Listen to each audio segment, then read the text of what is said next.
What if a dog, without barking, could reveal the name of a murderer? Stranger still, what if the reason behind the murder was even more peculiar than the murder itself? Imagine a quiet town where life is simple and mysteries are scarce. Suddenly, the tranquility is shattered by a gruesome crime. The victim, a well-respected local, lies lifeless in the town square, drawing a crowd of shocked onlookers. The local police, unaccustomed to such heinous acts, stand perplexed at the scene, their faces etched with confusion. They scramble to collect evidence, their minds racing to piece together the fragments of this puzzling crime. They are like children lost in a labyrinth, desperately seeking an exit but finding only dead ends. In the midst of this chaos, there's an unusual character, a dog. This is no ordinary dog. It is the silent observer, the quiet sentinel. It does not bark, it does not whimper, but its eyes are watchful, alert. As if understanding the gravity of the situation, the dog seems to hold a secret, a clue perhaps that could unravel this mystery. This dog, the victim's faithful companion, had been with him right before the incident. But unlike other dogs, it did not bark or howl at the sight of its master's demise. It stood there, silent and observant. Its silence, however, was not of ignorance but of understanding.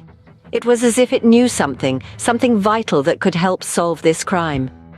But a dog cannot speak, it cannot testify, and it cannot point out a criminal. So how could it possibly convey what it knows? How could it share its silent testimony? Could it, a mute witness, help the police solve this crime? Could it, in its silence, reveal the name of the murderer? In the midst of confusion and disarray, the silent dog knew more than it let on. But how could it reveal the killer's identity without making a sound? In a world ruled by human language, can the silent testimony of a dog hold any weight? That's the question that began to form in the minds of the investigators as they noticed something peculiar. There was a dog, a silent observer at the fringes of the crime scene, who exhibited a strange behavior around one particular person. Unlike its usual friendly demeanor, the dog would growl and back away whenever this individual approached. It was as if the dog was trying to communicate something, a message that was lost in translation between species. This odd behavior didn't go unnoticed. The police, initially skeptical, began to question if there was more to this canine's reaction than met the eye. Police skepticism isn't something that's easily swayed, especially when it comes to relying on the behavior of a dog as a potential lead in a murder case. But the persistent peculiarities in the dog's behavior around this one individual were too conspicuous to ignore. It was a long shot, a stab in the dark, but the investigators decided it was a lead worth following. In a bold move, they decided to bring in an animal behavior expert. It was a gamble, but if there was even the slightest chance that this dog could help them solve the case, they were willing to take it. The expert was tasked with deciphering the dog's behavior to understand if this was just a random reaction or if the dog was indeed trying to relay a message. The silent dog, with its peculiar behavior, had caught the attention of the investigators. But could it really lead them to the killer? The answer was not clear yet. But what was clear was that this silent testimony, this unspoken language of fear and distrust, had set a new course for the investigation, opening up a possibility that no one had considered before. What if the language barrier between humans and animals is not as impenetrable as we think? What if we just need to listen more closely? Let's dive into the world of animal behavior, a realm teeming with fascinating insights and observations. It's an area of study that often goes unnoticed, yet it holds the key to understanding the silent language of our four-legged companions. Consider the case of our silent whistleblower, the dog. When an animal behavior expert was brought in to observe the canine, she noticed an intriguing pattern. The dog's behavior changed dramatically around the suspect. It displayed signs of fear and hostility, two emotions dogs often reserve for those they perceive as threats. The expert watched as the dog's tail tucked between its legs, a sure sign of fear in canine body language. Its ears flattened against its head, and its body stiffened, both signs indicating a threat. But what was most telling was the dog's refusal to approach the suspect, a stark contrast to its normally friendly demeanor. This behavior was not random or without cause. The dog was communicating in the only language it knew. It was expressing its fear and hostility towards the suspect, who it associated with a traumatic event. In its own way, the dog was pointing a paw at the suspect, identifying him as the source of its distress. The dog's behavior was not an isolated incident. Over time, the expert noted the consistency in the dog's reactions. Each time the suspect was present, the dog displayed the same signs of fear and hostility. The pattern was clear, and the dog's message was unmistakable. This unique form of testimony, as silent as it may be, is potent. It's a testament to the unspoken language between humans and animals, one that requires us to observe, understand, and ultimately listen. The silent dog had spoken, but would its testimony be enough to convict the killer?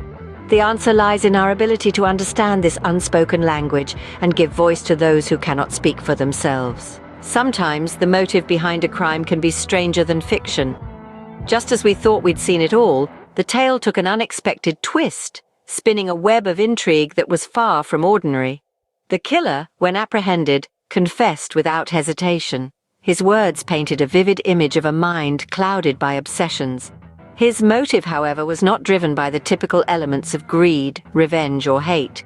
Instead, it was something peculiar, something that can only be described as bizarrely fascinating.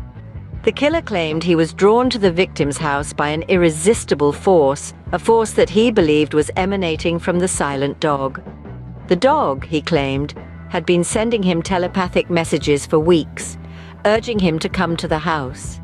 He believed that the dog had chosen him for a mission that he was compelled to fulfill. Upon arriving at the house, he found the victim alone, which he interpreted as the sign he had been waiting for. So he committed the unthinkable act, believing that it was what the dog had commanded him to do. The killer justified his actions, claiming that he was merely a vessel carrying out the silent dog's will. This strange tale of a silent dog and an obedient killer was undoubtedly baffling. The investigators, the attorneys, the jury, and everyone involved in the case were left scratching their heads. They had dealt with murderers driven by rage, jealousy, and greed before, but a killer claiming to be acting on the commands of a silent dog was something entirely new and bewildering. It was a chilling reminder that the human mind is a complex labyrinth, capable of constructing realities that may seem absurd to the rest of us. The killer's confession was a testament to this twisted labyrinth, where a silent dog could be perceived as a commanding force, leading to a horrifying act of violence. The silent dog had led them to the killer, but the motive behind the murder was stranger than anyone could have imagined. In a courtroom, where words are the ultimate weapon, can the silent testimony of a dog sway the judgment of the jury? As we delve into the final chapter of this peculiar tale, the courtroom buzzes with anticipation. The prosecution presents a unique piece of evidence: the silent testimony of a dog who never barks, yet whose behavior holds the key to the killer's identity. An animal behavior expert takes the stand, his testimony echoing through the hushed courtroom. He explains the subtle nuances of the dog's interactions with the suspect. The dog's heightened alertness, the bristling fur, the low growls, all signs of aggression and fear towards one particular person. There's a certain poetic justice here. The silent dog, who was the closest witness to the murder, now stands as the loudest voice against the accused. The defense tries to discredit the dog's behavior as evidence, arguing the lack of concrete proof. But the prosecution counters, stating that animals, like humans, react to their environment and the ones within it. The jury, initially skeptical, finds themselves swayed by the compelling evidence. They deliberate, weighing the unique testimony of the silent dog against the defense's arguments. The tension in the courtroom is palpable, the silence deafening, as everyone waits for the final verdict. And then, the moment of truth arrives. The jury returns, their faces revealing nothing. The foreperson stands and, with a voice that resonates through the courtroom, announces the verdict: guilty. A gasp escapes the crowd. The silent dog, the unlikely hero of this tale, had swayed the judgment of the jury. The killer's identity revealed, not through words, but through the silent language of a dog's behavior. But the story doesn't end there. As the motive behind the murder is revealed, it proves to be even more baffling than the murder itself. A tale of jealousy, greed, and an obsession that led to a tragic end. In a world of words, the silent testimony of a dog had revealed the truth. But the reason behind the murder was even stranger than the murder itself.